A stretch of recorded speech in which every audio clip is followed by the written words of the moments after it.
नमस्कार, सत श्री अकाल, आदाब, Vande Mataram. My name is Ketan Saraogi and I welcome you all over the online platform of race IAS.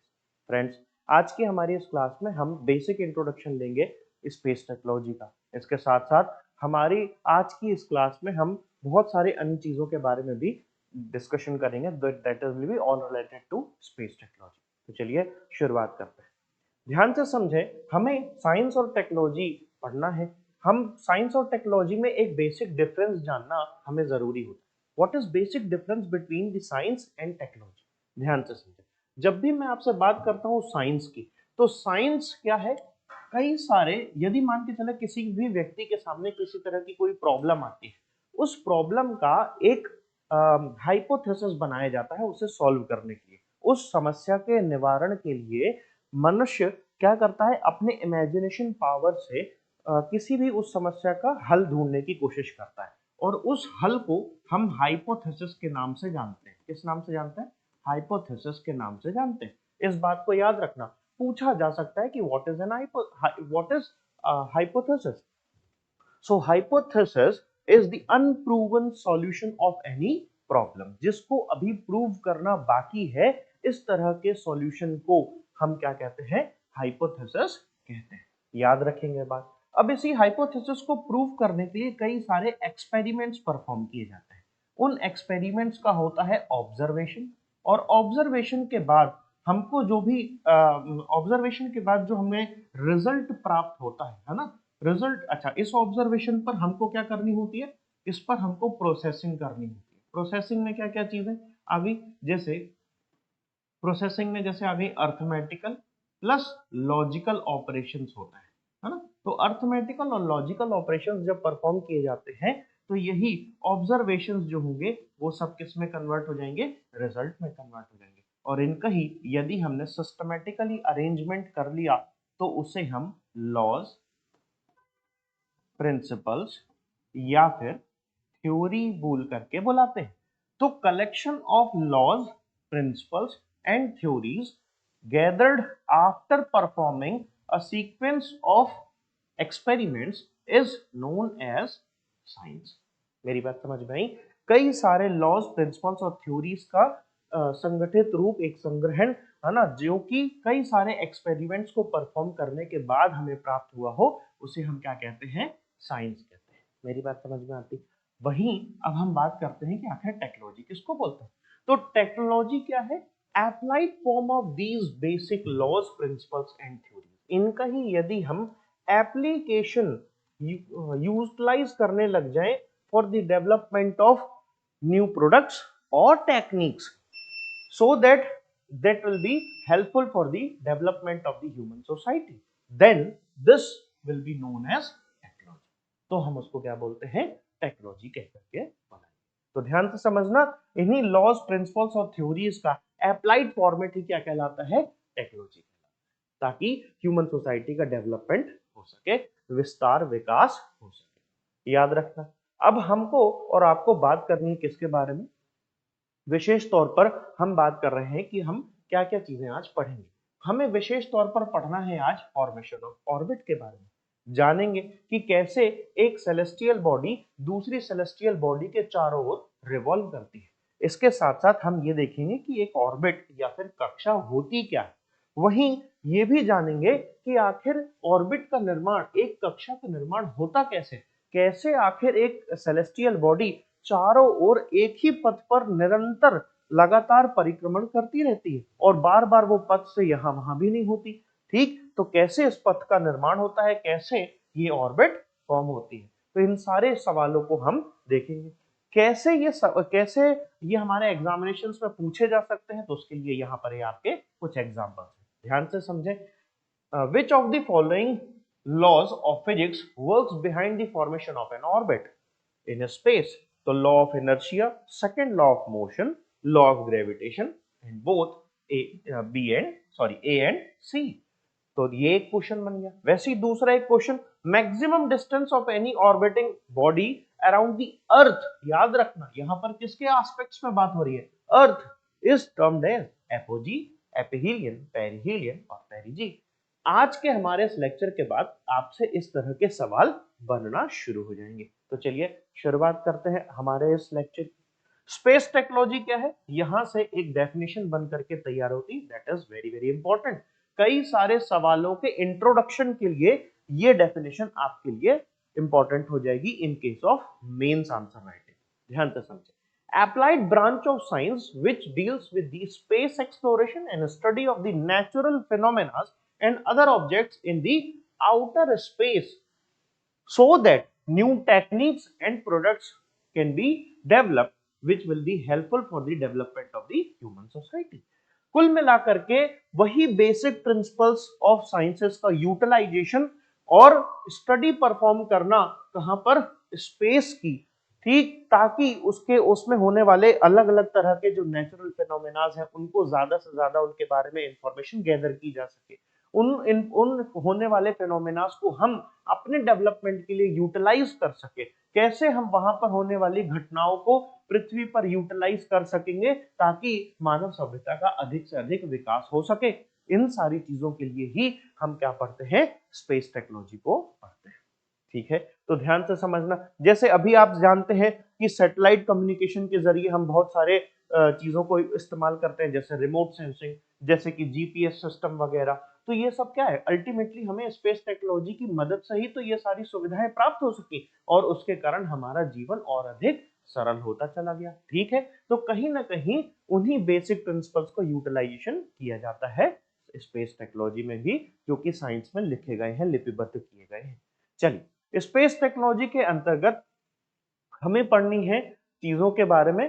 अब हम बात करेंगे व्हाट इज एन ऑर्बिट। विशेष तौर पर हमें बात करनी है कि आखिर एक ऑर्बिट, एक कक्षा होती क्या है। याद रखें, ऑर्बिट की यदि मैं आपसे बात करता हूं तो यहाँ पर 3 शब्द जरूरी होते हैं। वो कौन कौन से 3 शब्द हैं, ध्यान से समझिए। पहला शब्द ऑर्बिट को डिफाइन करने के लिए जो पहला टर्म है, that is a regular, it is a regular repeating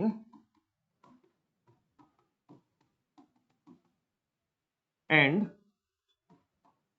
curved trajectory। याद रख, 3 चीजें मैंने आपसे बोली, कौन कौन सी, it is a regular, repeating and curved trajectory in which a comparatively small celestial body revolves around the comparatively heavy celestial body।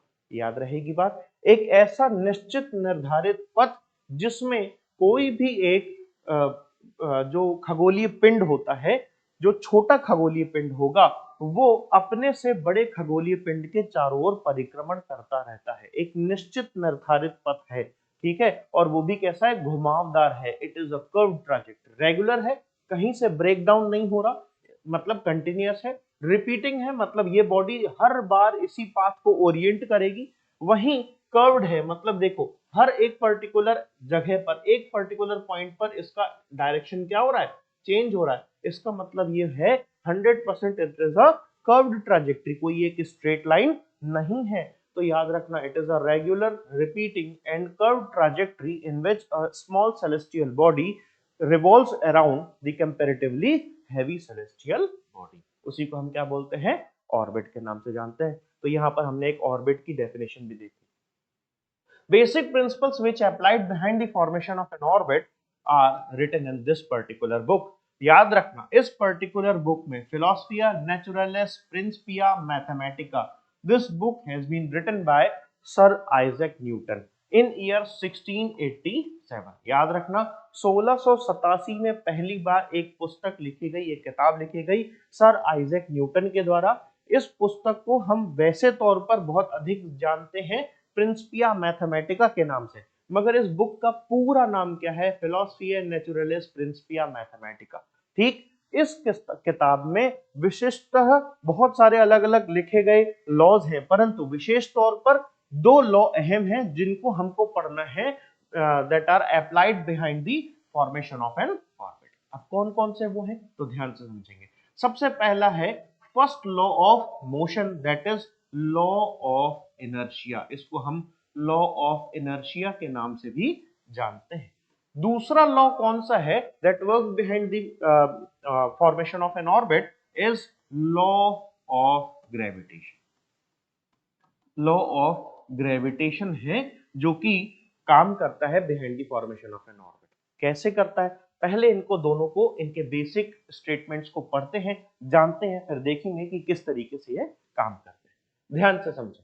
First law of Newton या फर्स्ट लॉ ऑफ मोशन जो है वो कहलाता है लॉ ऑफ इनर्शिया।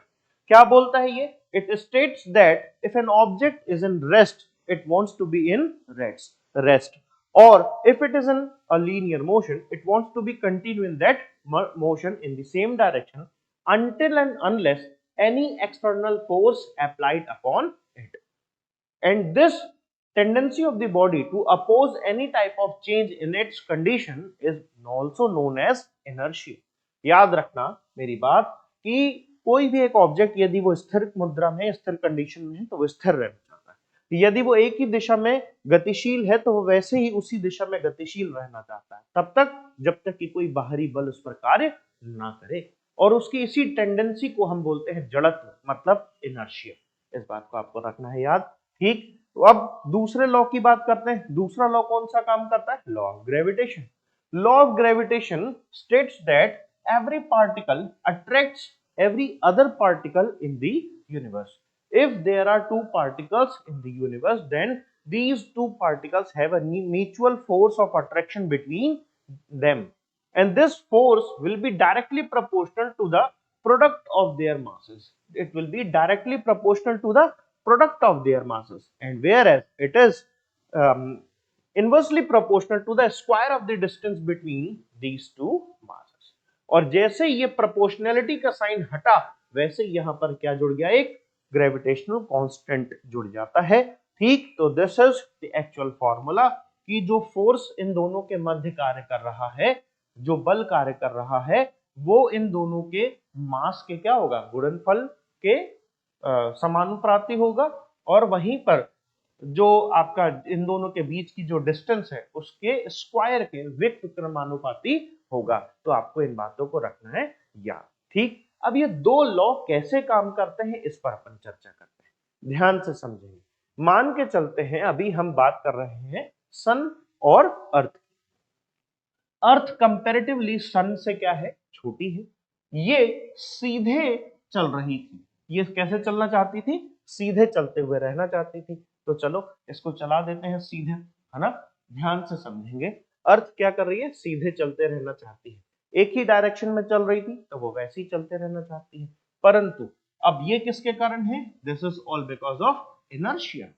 परंतु क्योंकि ये heavy celestial body है, इसका मास ज्यादा है, तो ये इसको अपनी तरफ क्या करेगी? खींचेगी with the help of gravitational pull. इनके बीच में क्या होगा? एक फोर्स होगा, फोर्स ऑफ अट्रैक्शन, और उसके कारण ये ग्रेविटेशनल पुल के कारण ये पृथ्वी को अपनी तरफ खींच रहा होगा। एक फोर्स लग रहा है इनर्शियल फोर्स अपवर्ड डायरेक्शन में, और एक आपको साइड बाय डायरेक्शन में सन की तरफ लगता हुआ दिखाई दे रहा है। इन दोनों का जो रिजल्टेंट वेक्टर होगा वो कुछ इस तरह से पृथ्वी को आगे की तरफ ले जाएगा। अब इसी फिनोमेना को मल्टीपल टाइम्स हम परफॉर्म करने की कोशिश करते हैं, देखते हैं कि क्या होगा। ध्यान से समझें क्या होगा। ये था सन और ये है अर्थ। ये सीधे जाना चाहती थी और ये अपनी तरफ इसे अट्रैक्ट कर रहा था, ग्रेविटेशनल पुल और इनर्शिया। रिजल्टेंट वेक्टर ऐसा गया, ये यहाँ पोजीशन बन गई। अब ये सीधे चलते रहना चाहती है, ऑल बिकॉज ऑफ इनर्शिया। ये स्टिल अपनी तरफ खींच रहा है, all because of gravitational pull. इसकी रिजल्टेंट वेक्टर ऐसा। ये यहाँ आई, अभी भी ऐसे चलते रहना चाहती है, ऑल बिकॉज ऑफ इनर्शिया। ये अपनी तरफ खींच रहा है ग्रेविटेशनल पुल से, यहाँ आ गई, आगे की तरफ बढ़ेगी, ऑल बिकॉज ऑफ इनर्शिया। ये ऐसे ही चलते रहना चाहती है, ये अभी भी अपनी तरफ बुला रहा है इधर आओ, और ये आगे की तरफ बढ़ जाएगी रिजल्टेंट वेक्टर के कारण। और फिर यहाँ पर अपनी तरफ आगे बढ़ते रहना चाहती है, ऑल बिकॉज ऑफ इनर्शिया। ये अभी भी अपनी तरफ बुला रहा है, all because of gravitational pull. और फिर ये इस तरीके से इसके चारों ओर परिक्रमण करना शुरू कर देगी। And this is how an orbit is form. इस तरीके से किसी कक्षा का निर्माण होता है। और अल्टीमेटली इसके पीछे कौन से दो बेसिक प्रिंसिपल्स यूज हो रहे हैं?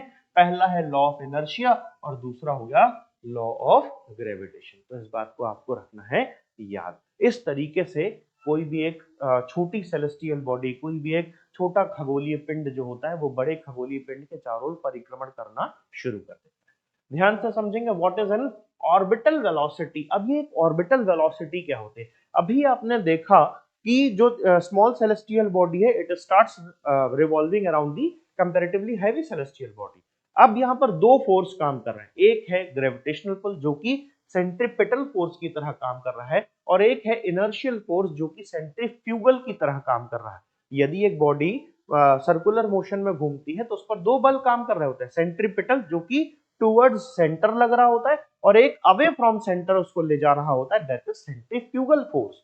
तो याद रखना इस सेंट्रीपिटल और सेंट्रीफ्यूगल फोर्स को बैलेंस करने के लिए ये बॉडी, ये रिवॉल्विंग बॉडी एक पर्टिकुलर वेलोसिटी को एक्वायर कर लेती है, ठीक है, और उसी वेलोसिटी को हम ऑर्बिटल वेलोसिटी के नाम से जानते हैं। So it is the maximum, sorry, not maximum, it is the minimum velocity which is required to achieve balance between the gravitational pull on a satellite and the force of inertia of the satellite।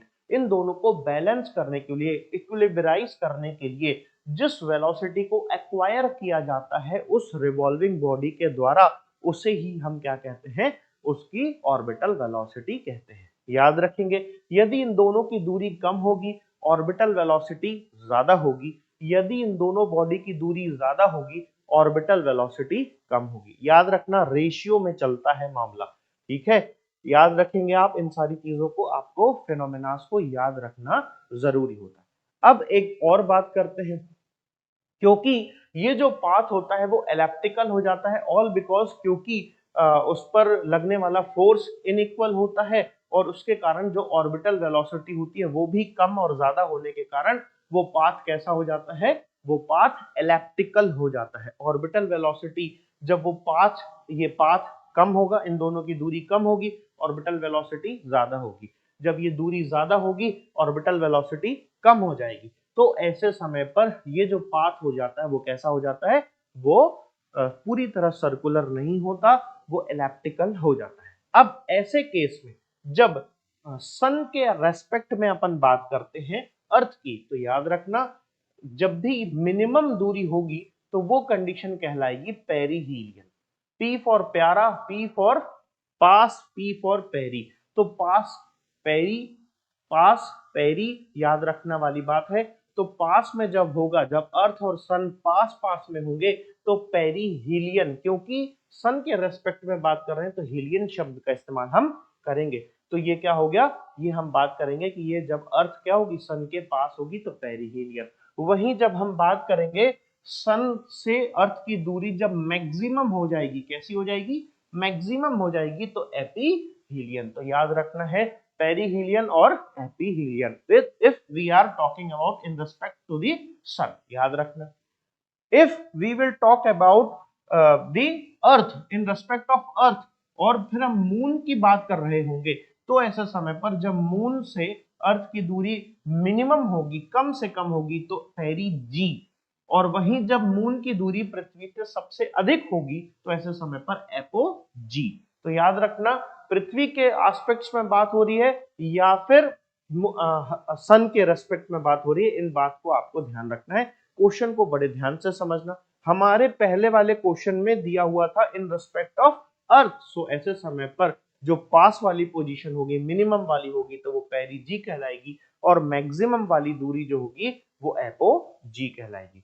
तो इस तरीके से हमने आज बहुत सारी चीजें, कुछ बेसिक जो फंडामेंटल चीजें थी उनके बारे में हमने डिटेल में जाना, समझा। हमने जाना कि किस तरीके से ऑर्बिट का फॉर्मेशन होता है, कौन से लॉज काम कर रहे होते हैं इसके पीछे, उसके साथ साथ ऑर्बिटल वेलोसिटी के बारे में भी जाना। हमारी नेक्स्ट क्लास में we will be discussing about the types of orbit, ठीक है। So stay tune with Race IAS.